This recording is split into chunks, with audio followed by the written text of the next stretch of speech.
Akadi mhuri yeZimbabwe. Inini ndoitwa Mai Bhanda. Kumba kwangu kuChinhoi. Pari zvino ndikugara kuConcession basa. Vandakamira navo vanonzi Mai Katerere, mukoma wangu. Ndofunga kana muchingoonawo tingoriwo matwins so.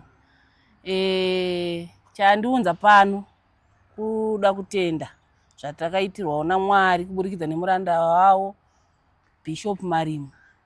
Kuti ndiziwe Bishop Marimo ndakangofollowawo pafoni svika ndangosanganidzana nawo ndatarisao matestimony avakaitirawo muvanhu.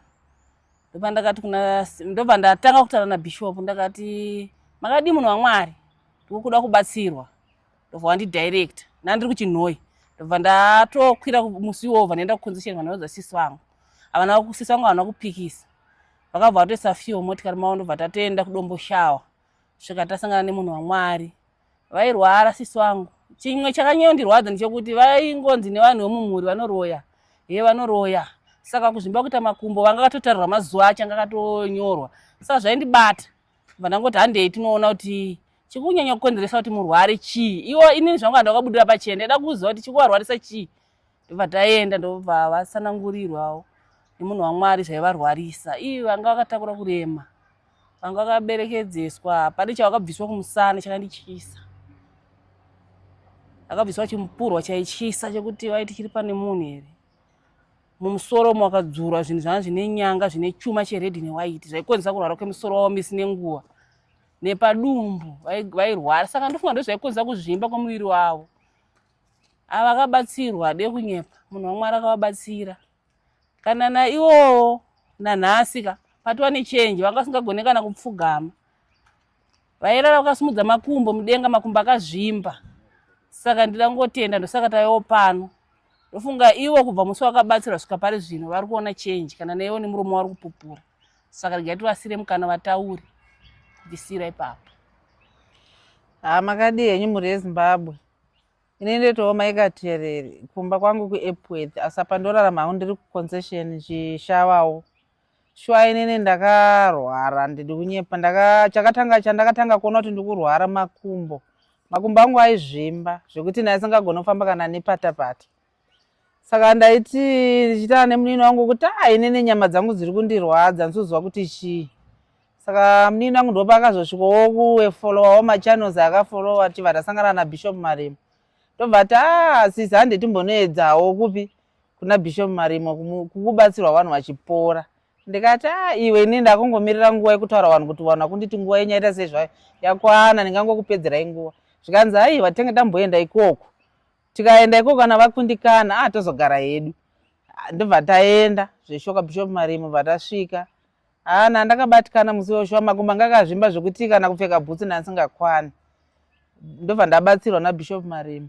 Chibva ndabva taenda kumba. Ndobva wandiverengera 7 days akati mogozodzoka ndokubatsirai futi.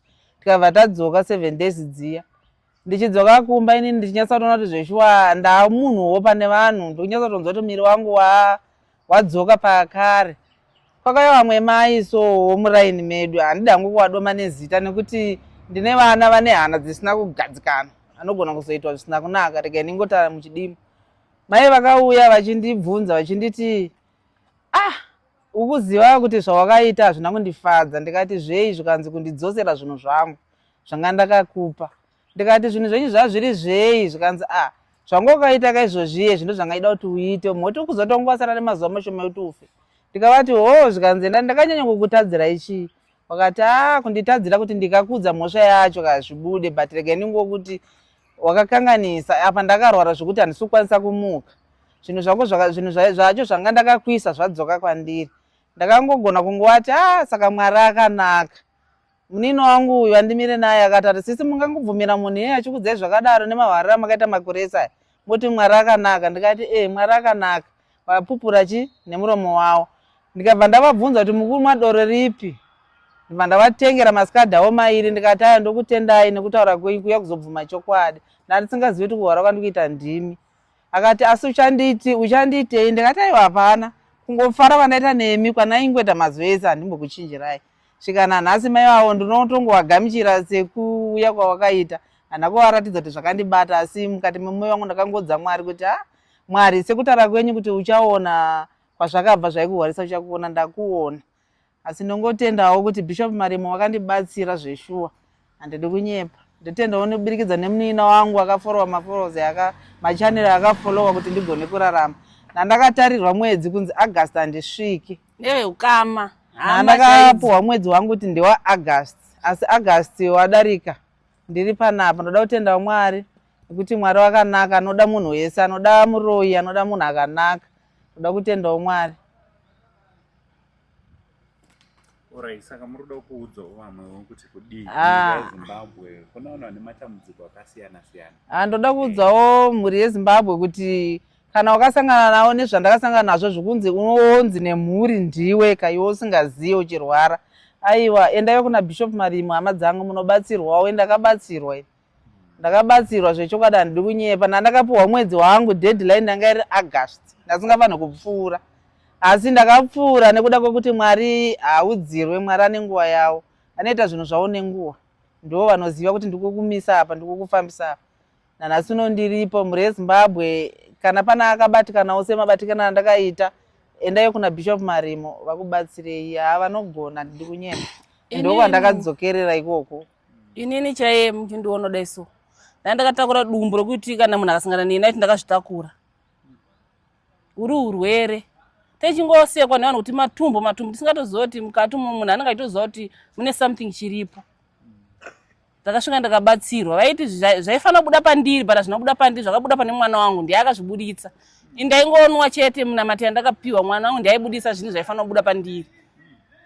Saka chokwadi vanhu ngatitsvage rubatsiro tisati tarara. Ngatitsvage kubatsirwa tisati tapererera. Inini izvo ndinonyatsanza ndareruka. Ndaitopusha dumbu kaini kutange muna 9 months. Asi kudenga kuna Mwari, kana nguva yako isati yakwana zveshuwa inenge isati. Mwari anotichengeta. Aiwa, tinotenda netestimony yenyu. Zvakare ndinokumbira kuti mudzokorodze kuti munonzi mai ani uye munobva kupi, modzokorodza zvakare kuitira kuti zvijeke kune vanokuzivai vachatotaura kutoti tinovaziva chokwadi.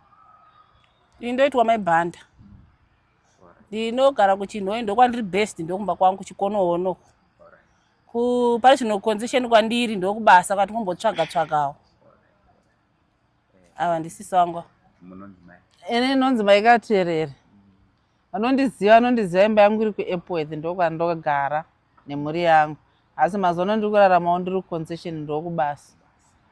Maita basa, maita henyu nekuti pauchapupu hwekubatsirwa kwamakaitwa.